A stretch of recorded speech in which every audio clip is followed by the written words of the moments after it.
Guys, one of the best anime series of this decade has finally come to an end since last Sunday.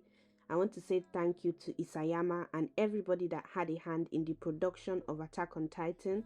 Thank you for this amazing journey and gifting us with the unforgettable experience that is Attack on Titan. I think this story is incredible, this anime is incredible, but the ending is very largely misunderstood, so I really wanted to do this breakdown video of the final episode. I've rewatched it again and I've been thinking about it since Sunday, and these are my final thoughts, and this is my own breakdown of the final episode. Chapter 3, The Battle of Heaven and Earth, begins with Ymir's impulsive decision to free the pigs. Freeing those pigs is possibly the one decision Ymir actually made by herself in her whole life. When they show her face, we see the closest thing to a smile Ymir has ever had so far. She is happy because she feels she's just done the right thing.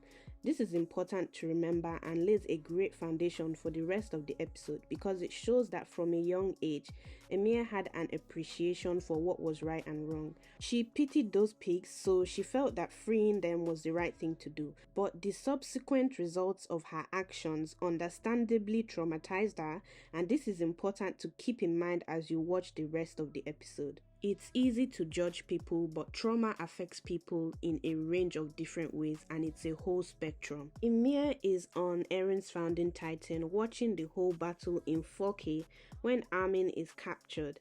And contrary to his belief, it's not Eren that stopped him in that moment, it was actually Ymir.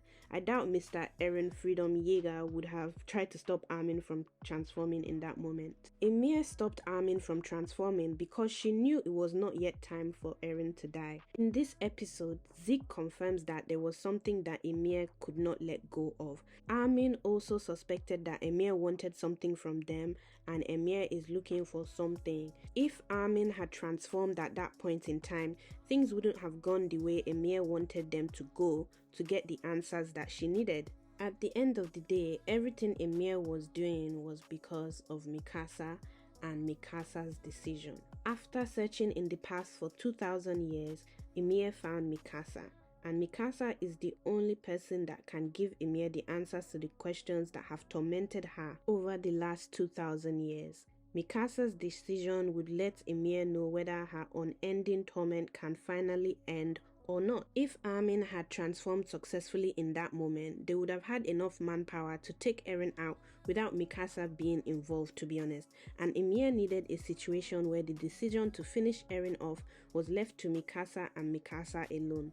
That's why she was watching the whole thing to make sure things followed the path she wanted to get the answers that she needed.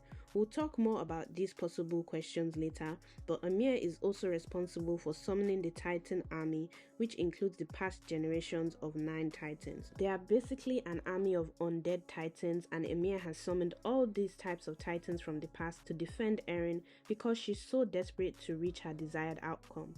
Given she's the one that crafted all these Titans for years in the past, she's the only person that perfectly understands what each of these Titans are capable of, and these Titans are some of her best creations. In other words, Ymir was giving Eren premium protection to make sure she got her answers. When Armin is captured, he realizes that Ymir also wants to slaughter all of humanity.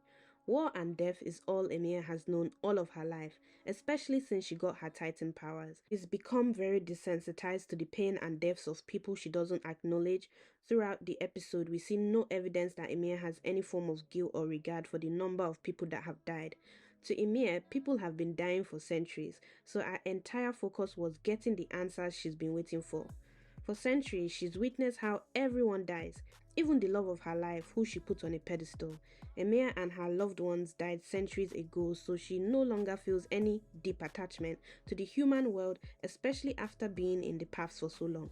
The same way the paths have been messing with Eren's head is the same way it's probably messed with Ymir's head, and she's been there longer than he has. This is one reason why I don't think Eren deserves all the blame for the genocide, because it involved 2 people, Ymir and Eren, whose goals aligned temporarily. It just so happens that the path to saving Paradis was also the path that would give Ymir her answers.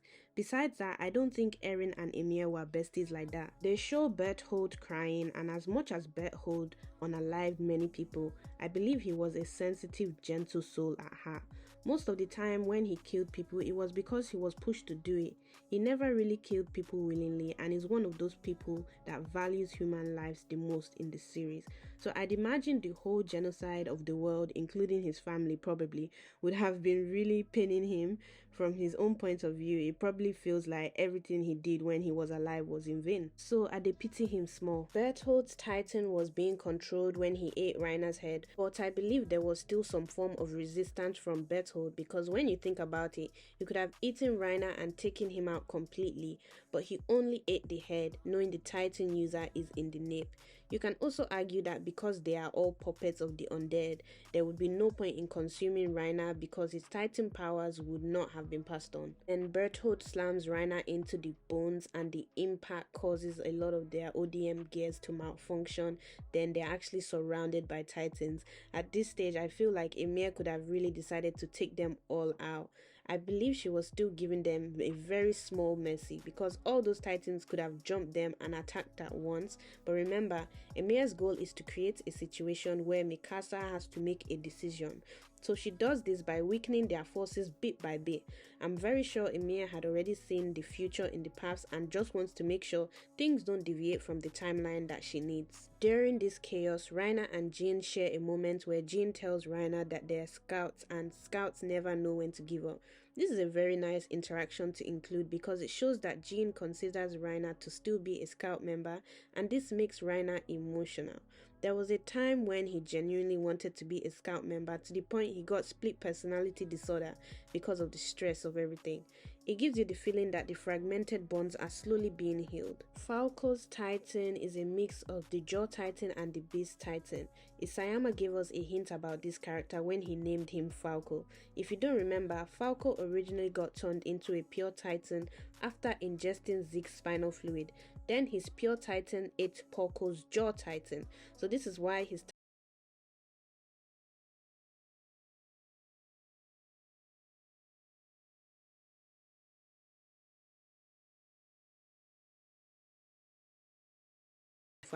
At the end of the day, the conflict between Eldians and Malians existed even before the power of the Titans. So just because the Titans disappeared doesn't mean the conflict will disappear too. In the end, the Titans are just tools like guns and knives that aid their conflict, but it was never the root cause. Chapter 4, A Long Dream. Armin asks Zeke what Ymir's objective is, and that's how he finds out that Ymir was in love with King Fritz. It looks like a very complex case of Stockholm Syndrome, but basically, Ymir's only dream when she was alive was to be loved by King Fritz, but that obviously never happened. Instead, to prove her love for him, Ymir has been keeping his dream alive. His dream was for Eldians to multiply and to rule the world. As someone that didn't know much about love, it's easy to understand why Ymir would want to keep the dream of the love of her life alive. However, remember what I told you at the start, Ymir still had some form of conscience, so deep down she knew that the dream of the love of her life was causing a lot of pain and death in the world. By choosing to keep the dream of the love of her life alive, Ymir was adding to the pain and suffering in the world, and this is why her love for King Fritz became a long nightmare. But unfortunately, Ymir did not have the strength to let go until she got the answers that she needed via Mikasa. When Ymir died, her dream was to be loved by King Fritz, but as she spent more time in the past, she gradually yearned for freedom from the long nightmare of her worldly dream. So when Eren comes along now and he gives her the choice, and he tells her that she is free, she finally decides to find closure by living her worldly dream through Mikasa and getting the answers she needs to move on. When Armin finds Zeke in the paths, he's building sandcastles. Can we take a moment to deep this, please? Deep the gravity of the situation. Eren is out here massacring millions of people, and my man Zeke is out here building sandcastles. Reiner could never. Reiner could never. He's given up on life and his spirit is completely broken, so he's gone back to seeing life in its most basic form and forgets the value and importance of human attachments and experiences. He's just a big disappointment, isn't he? But anyway, this leads us to the scene where Armin is holding up a leaf but Zeke sees it as a ball. The interaction is very interesting because it shows that every Eldian experiences the past differently and their experience is tailored to each individual Eldian. This is why time and reality is distorted and it's difficult for everyone to perceive things the same way in the paths. Ultimately, Ymir was the one that created the paths. Remember I said that she needed things to happen in a certain way to get the answers that she needed?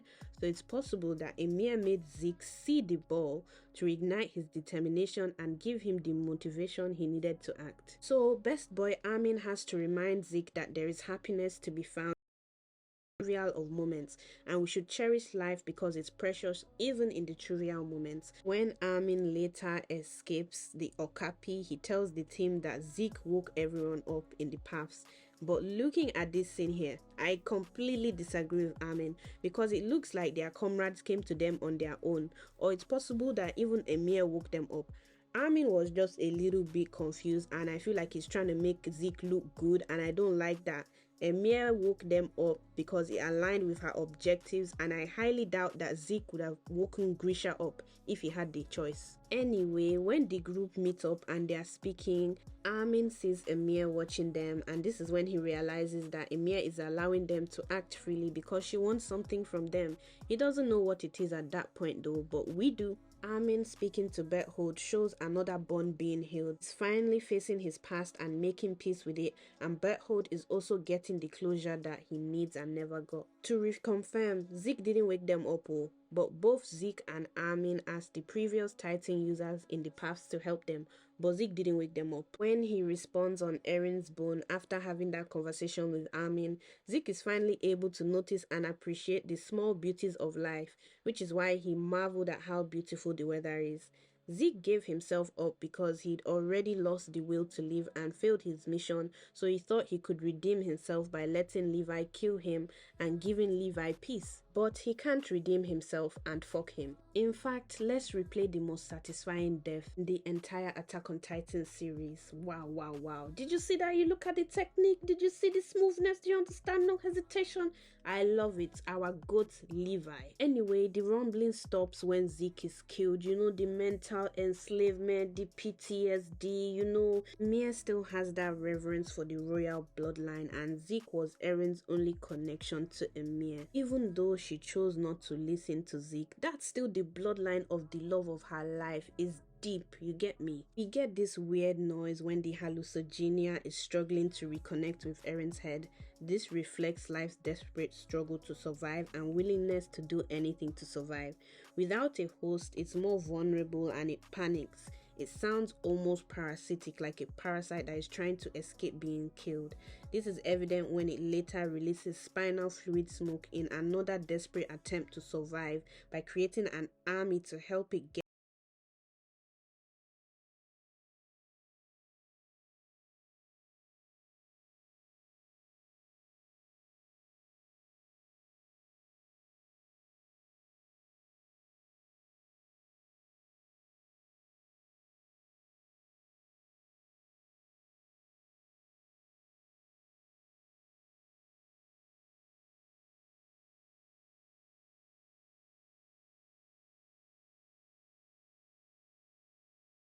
the previous episode was if she'd given Eren the right answer and what would have happened if she'd given a different answer. Eren put Mikasa's worries to rest by sending her memories of an alternate timeline from the past. In this timeline, Mikasa confesses her love for Eren and they've basically run away and abandoned everything. They've chosen to live the rest of their remaining lives as refugees whilst everyone else gets slaughtered. It's clear in this timeline that both Eren and Mikasa have huge regrets and they are both ashamed. For the first time in the series, Eren asks Mikasa why she's crying. It just shows that whichever side the coin lands on, there's gonna be a genocide.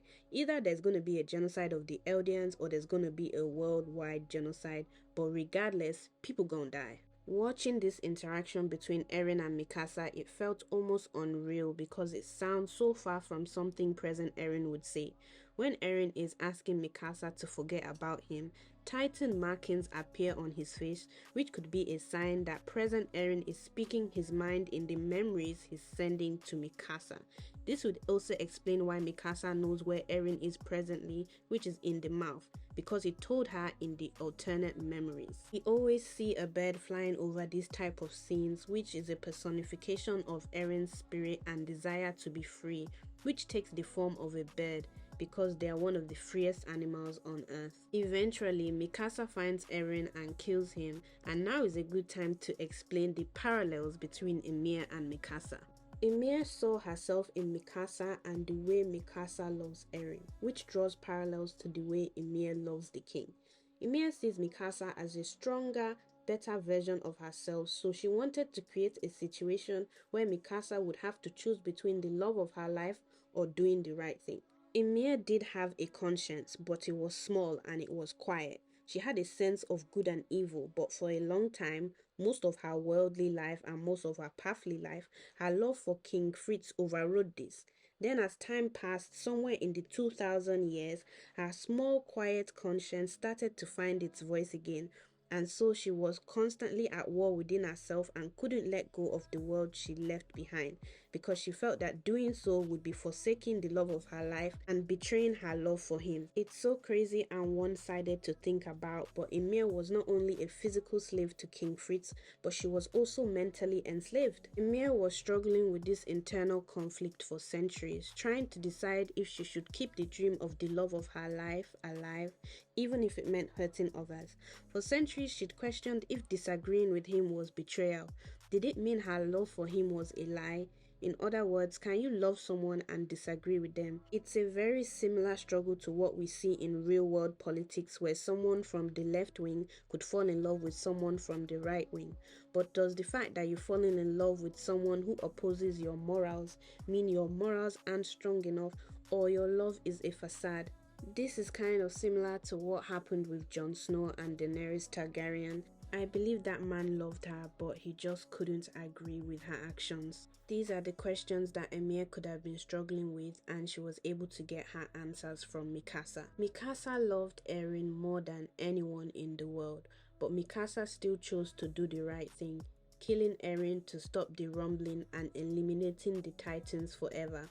But it didn't mean that she loved him any less. She showed Ymir how love can still prevail even when you disagree with the people you love. This is the internal turmoil that's been tormenting Ymir for so long, and that's why she's so desperate to get her answers from Mikasa, who showed that both can coexist. When Ymir gets the answers she's been waiting on for over 2000 years, we finally see her smiling as Mikasa kisses Eren goodbye. The final chapter, Towards the Tree on the Hill. In the final chapter, it's revealed that Eren has had conversations with all his friends via the paths, including Armin, who he explains everything to.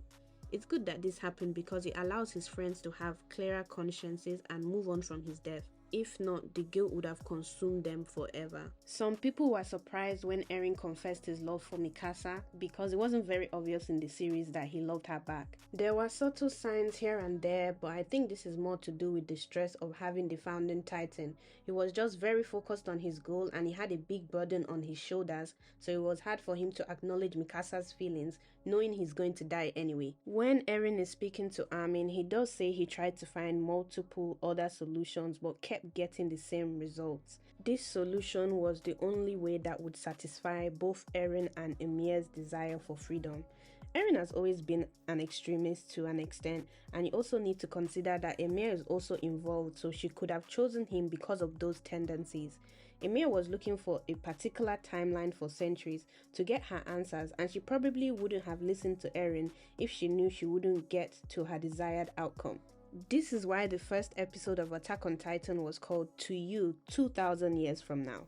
Ymir found someone who could liberate her 2000 years in the future, and that person was Mikasa. Ultimately,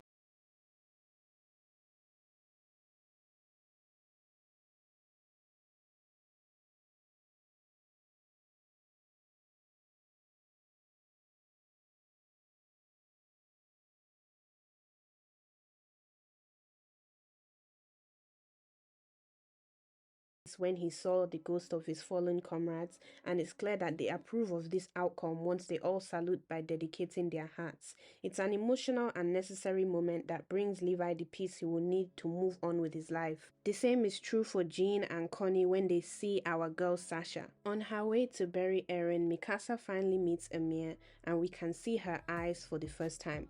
Mikasa tells Ymir that her love was a long nightmare, which is true, because Ymir knew what she was doing was wrong but didn't have the strength to oppose the love of her life. Isayama shows us a vision from an alternate version of events, and in this version of events, Ymir did not throw herself as a shield in front of the king, so the king died. She's seen embracing her 3 daughters. This is one of the regrets Ymir has been suffering from, and now she's finally liberated from her pain. In this scene, the ghost of Ymir is around the same age as she was when she died, which shows that she's reached the end of her journey in the paths after dying in the real world and is finally ready to rest in peace. Another thing to note is that she isn't smiling when Mikasa is speaking to her, which proves that she does have a small form of conscience and knows what she's done is wrong. In the end, although the Titan power has run its course in the Attack on Titan world, the conflict between the two groups still runs this path and continues. Ultimately, Eren's impact was only able to stall the conflict for just over 100 years or so, allowing his close friends and paradis to live in peace for some time. Then the cycle starts again, and this shows how expensive it is to attain world peace and how precious it is. In the final scene, we see Mikasa crying because of how much she misses Eren and a dove wrapping her scarf around her. This is a small sign that Eren's free spirit still lives on even in death. Mikasa thanks Eren for coming into her life and wrapping the scarf around her, which is a very wholesome end for the series. In the credits, we see scenes of Eren's friends visiting his grave, Mikasa and Jean visiting his grave with their child, Jean and Mikasa visiting Eren's grave again when they are older and have a bigger family. We see Mikasa's death and how she's buried next to Eren with the red scarf on.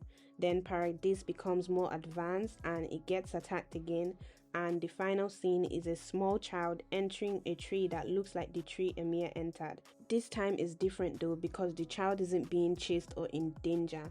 The child didn't enter the tree out of desperation but out of exploration and curiosity.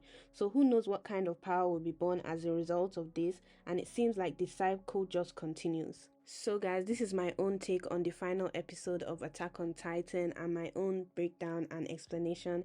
I really hope you've enjoyed it, and I hope I've helped you to see things and understand things a bit better. Honestly, I think Isayama wrote an amazing story and he should be very proud of his work. If you enjoyed the video, please like, comment and subscribe to get more of my content. I'd really appreciate it. Okay, thank you, bye!